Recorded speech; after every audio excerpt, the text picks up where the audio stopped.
Assalamualaikum warahmatullahi wabarakatuh. Perkenalkan, nama saya Rizal Parizi, NPM 2208 260154. Di sini saya akan mempresentasikan mind mapping yang berjudul Skin Nexa, yang dimana ini merupakan mind mapping pada blok BSO2. Baik, yang pertama kita akan ke definisi, yang dimana kulit atau skin merupakan organ terbesar tubuh yang berfungsi sebagai pelindung utama terhadap faktor eksternal, sekaligus berperan dalam hemostasis, persepsi sensorik, dan imunologi. Adnexa, kulit adalah struktur tambahan yang berasal dari epidermis dan memiliki fungsi khusus meliputi folikel rambut, kelenjar sebasea, kelenjar keringat ekrin dan apokrin, serta kuku. Nah, secara fisiologis, kulit dan aneksa bekerja secara sinergis untuk menjaga integritas tubuh, melindungi dari mikroorganisme, melindungi dari organisme, mengatur suhu, serta memungkinkan interaksi dengan lingkungan melalui reseptor sensorik.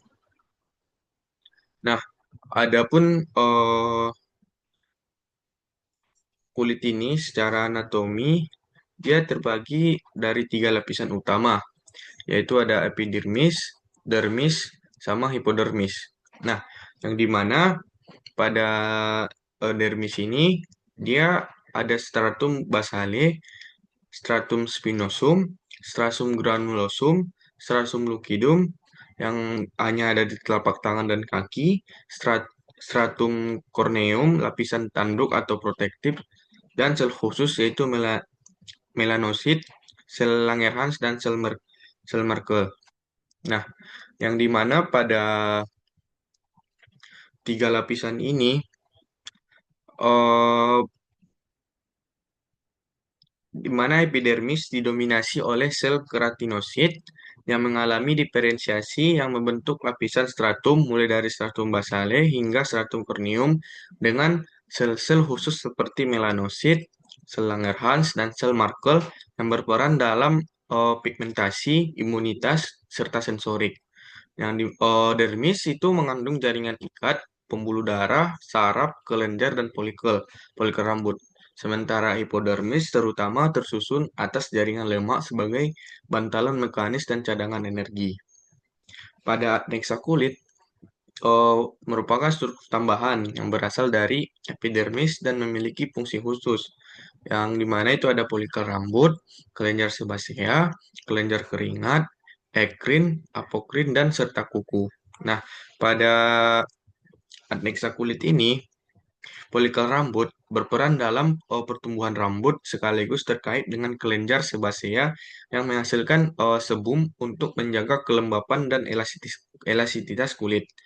Dan kelenjar ekrin membantu termoregulasi melalui produksi keringat. Sedangkan kelenjar apokrin berhubungan dengan ekskresi yang lebih kental dan biasanya aktif setelah pubertas. Nah, untuk kuku merupakan aneksa yang mengalami keratinasi keras yang berfungsi melindungi ujung jari dan mampu aktivitas motorik halus. Nah, eh, adapun fungsi utama kulit dan aneksa yaitu yang pertama ada proteksi fisik, proteksi yaitu seperti fisik, kimia, biologis. Ada juga termoregulasi, ada persepsi sensorik yaitu sentuhan, nyeri, suhu, ada ekspresi yaitu keringat dan sebum, ada sintesis vitamin D, dan terakhir ada estetika dan komunikasi nonverbal. Nah, eh, pada lapisan lapisan eh, kulit yaitu pada dermis merupakan lapisan papiler atau jaringan ikat longgar seperti kapiler reseptor yang dimana itu seperti sebagai reseptor sensorik. Nah, lapisan retikular atau jaringan ikat padat, kolagen, elastis, kelenjar, dan folikel rambut. Kalau dia hipodermis, dia sebagai kutis atau lemak subkutan, pembuluh darah besar, dan saraf.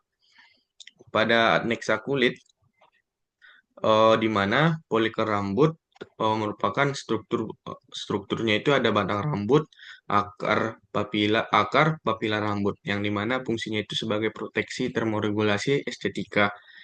Sedangkan kelenjar sebasea itu menghasilkan sebum, menjaga kelembapan, mencegah infeksi, umumnya melekat pada folikal rambut. Kalau dia kelenjar keringat, dia seperti ekrin, itu tersebar hampir seluruh tubuh, berperan pada termoregulasi. Kalau dia apokrin, dia di daerah ketiak, genital, sekresi lebih kental, aktif setelah pubertas. Sedangkan kuku itu tersusun dari keratin keras, yang dimana fungsinya itu melindungi ujung jari, membantu aktivitas motorik halus. Nah, eh, pada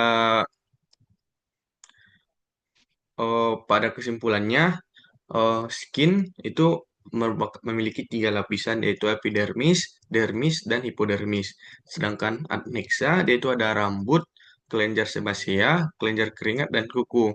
Dan untuk fungsinya itu dia bukan merupakan fungsinya itu ada proteksi, sensorik, termoregulasi, ekskresi, vitamin D, dan yang terakhir juga sebagai estetika. Mungkin itu saja yang dapat saya sampaikan. Apabila ada kata yang salah, saya mohon maaf. Kepada Allah saya mohon ampun. Billahi bisabil haq. Assalamualaikum warahmatullahi wabarakatuh.